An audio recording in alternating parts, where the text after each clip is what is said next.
بسم اللہ الرحمن الرحیم۔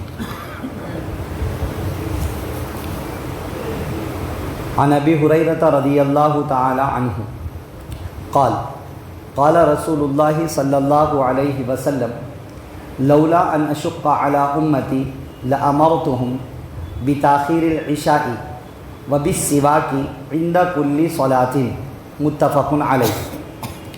حضرت ابو ہریرہ رضی اللہ تعالی عنہ سے روایت ہے، فرماتے ہیں کہ رسول اللہ صلی اللہ علیہ وسلم نے ارشاد فرمایا، اگر مجھے اپنی امت پر مشقت کا اندیشہ نہ ہوتا تو میں ان کو حکم کرتا کہ وہ عشاء کی نماز دیر سے پڑھیں، اور حکم کرتا کہ وہ ہر نماز کے وقت میں مسواک کریں۔ اس حدیث کو امام بخاری اور امام مسلم رحمہم اللہ نے روایت کیا ہے۔ آج کے درس حدیث میں مسواک کے تعلق سے یہ حدیث پڑھی گئی ہے۔ اس میں دو باتیں آپ صلی اللہ علیہ وسلم نے بیان فرمائی ہیں۔ ایک، اگر میری امت پر مشقت کا اندیشہ نہ ہوتا تو میں حکم دیتا کہ عشاء کی نماز کو دیر سے پڑھیں۔ حکم دیتا کا کیا مطلب ہے؟ فرض کر دیتا۔ حکم دیتا کا مطلب یہ ہے کہ میں اپنی امت پر فرض کر دیتا کہ وہ عشاء کی نماز دیر سے پڑھیں۔ دیر سے پڑھیں، کتنی دیر سے پڑھیں؟ دوسری روایتوں میں ہے، جیسا کہ میں بار بار کہتا ہوں، ایک حدیث کو دیکھ کر کبھی بھی مسئلہ حل نہیں ہوتا ہے۔ ہمیشہ ذہن میں رکھیے یہ بات، ہمیشہ یہ بار بار بولنے کی ضرورت اس لیے پڑتی ہے کیونکہ آج کل صرف حدیث کا ترجمہ دیکھ کے لوگ گمراہ ہو رہے ہیں۔ خاص طور سے اسلام 360 ایپ ہر فون میں ڈاؤن لوڈ کر رہے ہیں، کر کے وہ ایپ میں حدیثیں دیکھ دیکھ کے اپنے دماغ سے عمل کر رہے ہیں۔ بہت بڑی تباہی آ جائے گی، دین پورا برباد ہو جائے گا۔ بہرحال اس میں ہے کہ میں حکم دیتا، فرض کر دیتا کہ عشاء کی نماز دیر سے پڑھیں۔ اب ہم ایک ہی حدیث کو لیں گے، کتنی دیر سے پڑھیں؟ بڑا مسئلہ ہوگا، بھئی دیر سے کا کیا مطلب ہے؟ سوال تو آنے والا ہے، کیونکہ عشاء کی نماز کا ٹائم شروع ہونے کے بعد تقریباً 8-9 گھنٹے رہتا، تو کتنی دیر سے پڑھیں؟ تو دوسری حدیثوں میں ہے کہ آپ صلی اللہ علیہ وسلم نے فرمایا 1/3 رات تک دیر سے پڑھیں۔ 1/3 رات، 1/3 رات کا کیا مطلب ہے؟ سورج ڈوبنے کے بعد سے سورج نکلنے تک کے وقت کو 3 حصوں میں ڈیوائڈ کرنا ہے۔ پہلا حصہ جس جگہ پر ختم ہوگا، 1/3 جس جگہ پر ختم ہوگا، جس ٹائم پر ختم ہوگا، وہ ہے 1/3 رات۔ مثال کے طور پہ 6:30 بجے سورج ڈوب رہا ہے اور 6:30 بجے سورج نکل رہا ہے، مثال کے طور پہ 12 گھنٹے کی رات ہو رہی ہے۔ 12 گھنٹوں کو 3 حصوں پر ڈیوائڈ کیجئے تو 1/3 ہوتا ہے 4 گھنٹے، مطلب 7:30، 8:30، 9:30، 10:30۔ 10:30 کو وہ عشاء کی نماز پڑھے، یہ میں فرض کر دیتا۔ یہ آپ صلی اللہ علیہ وسلم نے بات بیان فرمائی، لیکن فرض نہیں کیا۔ اگر میں ایسا کرتا تو امت پر مشقت ہو جاتی، بڑی مشقت ہو جاتی۔ کیا کہ اب لوگ کام سے آ رہے، کوئی مزدوری کر کے آ رہا، کوئی کھیتی سے آ رہا، کوئی فلاں کام سے آ رہے ہیں اور تھکے ماندے ہیں۔ 10:30 بجے عشاء کی نماز پڑھنا فرض ہے، اب جب تک کون انتظار کرے، سو گئے۔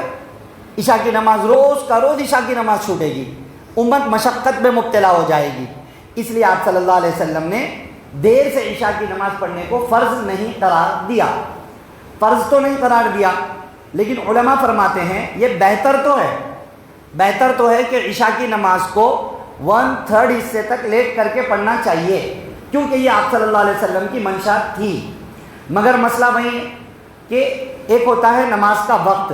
نماز کا وقت کون سا بہتر ہے؟ جلدی پڑھنا بہتر ہے، دیر سے پڑھنا بہتر ہے؟ ایک ہے یہ چیز، باجماعت نماز پڑھنا، اور ایک اس سے زیادہ امپورٹنٹ چیز یہ ہے نماز محلے والوں کو جماعت سے ملنا، یہ اس سے بھی زیادہ امپورٹنٹ چیز ہے۔ تو نماز کا ایسا وقت طے کرنا ہے کہ لوگوں کو، محلے والوں کو جماعت سے نماز بھی ملے اور نماز ٹائم کے اندر بھی ہو جائے۔ اب ہر نماز کو فرسٹ وقت میں پڑھنا، اول وقت میں پڑھنا، یہ ضروری نہیں ہے۔ بعض حدیثوں میں ہے کہ یہ اچھا ہے، لیکن اگر اس طرح ہر نماز کو پہلے پڑھ لیں اور کسی محلے میں لوگ کام سے فارغ ہو کے آنے تک دیر ہو جائے تو کیا؟ تو اس لیے دونوں باتوں کا لحاظ رکھنا ہے، وقت کا بھی لحاظ، محلے والے جو جمع ہو سکے اس کا بھی لحاظ۔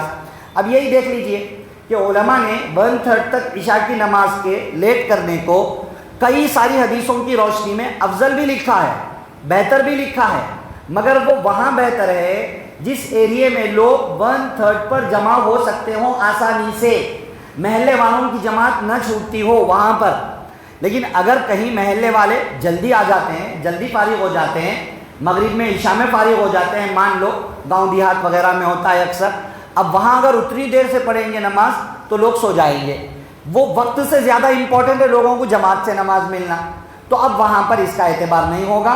جس وقت میں لوگ جمع ہو جائیں اور جڑ جائیں ویسا ٹائم طے کرنا ہے سہولت کے ساتھ میں، ٹھیک ہے نا۔ یہ ایک ہو گیا نماز والا مسئلہ۔ دوسری چیز، میں امت کو حکم دیتا کہ وہ ہر نماز کے وقت میں مسواک کرے، مانے میں فرض کر دیتا، امت پر فرض کر دیتا کہ ہر نماز کے وقت میں مسواک کرے، مگر میں نے فرض نہیں کیا، کیونکہ فرض کر دیں گے امت پر مشقت ہے، فرض ہے اور ہم نے مسواک نہیں کیا اور ہم ویسے ہی نماز پڑھنے کے لیے آ گئے تو فرض چھوٹ گیا، گناہگار ہو گئے ہم۔ یا مسواک کرنے کے اندر دانت سے خون نکل رہا، اب بڑی مشقت ہو جاتی، اس لیے آپ صلی اللہ علیہ وسلم نے فرض قرار نہیں دیا، فرض نہیں قرار دیا، لیکن مسواک کرنا فضیلت والا عمل تو ہے، ٹھیک ہے نا، اس لیے مسواک کرنے کا اہتمام ہونا چاہیے۔ یہ دو باتیں ہو گئیں۔ تیسری چیز، اس دوسرے ٹکڑے میں جو ہے، میں امت کو حکم دیتا کہ وہ ہر نماز کے وقت مسواک کرے۔ نماز کے وقت مسواک کرے کیا مطلب ہے؟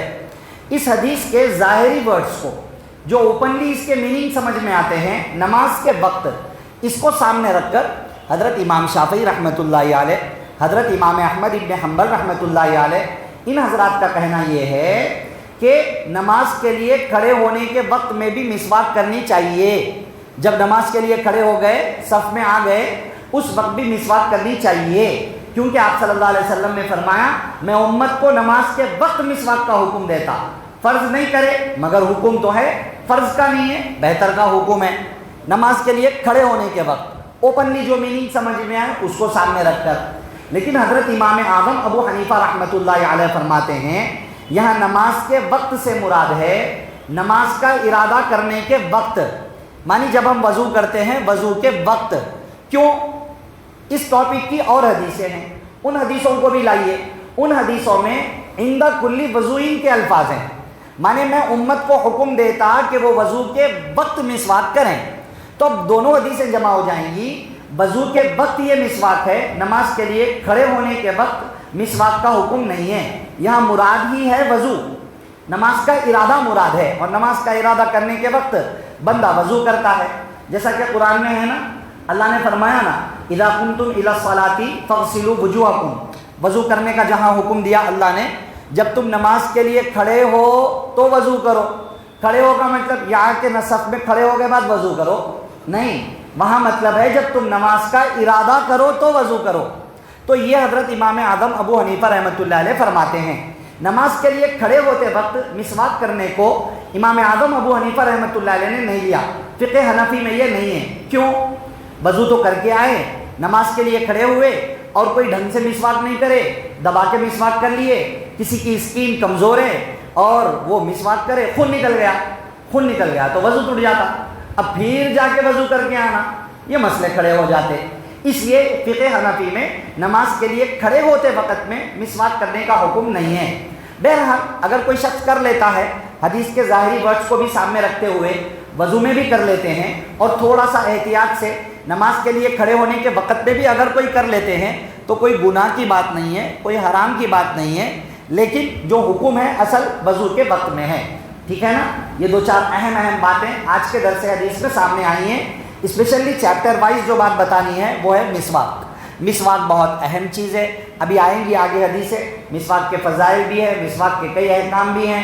مسواک کے اندر لکڑی کا مسواک ہو یہ زیادہ بہتر ہے، پیلو کے درخت کی لکڑی ہو وہ زیادہ بہتر ہے، ایک بالش کی لکڑی ہونی چاہیے اور ایک انگلی کے اتنی موٹی ہونی چاہیے مسواک، اس کا لحاظ رہے تو یہ ہے مسواک۔ اس سے منہ کی صفائی بھی ہوتی ہے، دانتوں کی گندگی اور دانتوں میں کھانے وغیرہ کی جمی ہوئی غلاظت بھی دور ہوتی ہے، اور چونکہ سنت ہے اور فضیلت ہے تو اس کے ذریعے سے سنت بھی ادا ہوتی ہے اور بڑے بڑے فضائل بھی حاصل ہوتے ہیں، ٹھیک ہے نا بھائی۔ تو اس لیے یہ چند اہم باتیں ہیں، اس کو ذہن میں رکھیں۔ منشا اور مقصد درس حدیث کا، نماز عشاء پابندی سے پڑھنے کا اہتمام کرو، اور نمبر 2 مسواک کرنے کا اہتمام کرو۔ نمبر 3 وضو کے وقت میں تو بہرحال کرنا چاہیے مسواک، لکڑی سے کریں، اگر کبھی پاسبل نہ ہو انگلی سے ہی صاف کر لیں، مگر ضرور صفائی کریں۔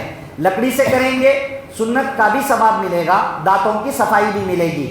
انگلی سے کریں گے دانتوں کی صفائی تو ملے گی، لکڑی کی سنت مس ہو جائے گی، ٹھیک ہے نا۔ یہ چند اہم باتیں ہیں، اس کو سامنے رکھیں، دعا فرمائیے اللہ تعالیٰ مجھے آپ کو سب کو ان قیمتی باتوں کو سامنے رکھتے ہوئے عمل کی باتوں پر عمل کرنے، بچنے کی باتوں سے بچنے، عقیدے کی باتوں پر عقیدہ رکھنے کی توفیق نصیب فرمائے، آمین۔ سبحان اللہ و بحمدہ۔